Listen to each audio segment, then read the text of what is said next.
পেঁয়াজ ভাজা হয়ে গেছে, একটু পানি দিয়ে মরিচের দেবো, হলুদের দেবো, লবণ দিয়ে ভালোভাবে কষিয়ে নেব। ফুলকপিছি দিয়ে দেবো। ঢাকনা উঠে দেখে একটু গরম পানি দিয়ে দিলাম।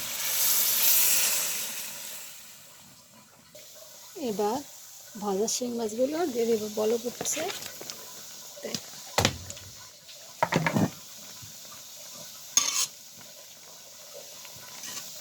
এবার দিয়ে দেবো পেঁয়াজ রসুন ভাজা বাটা,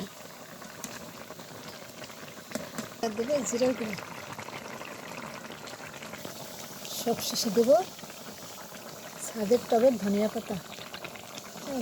ধনিয়া পাতা একটু নেড়ে চেড়ে নামিয়ে নেব।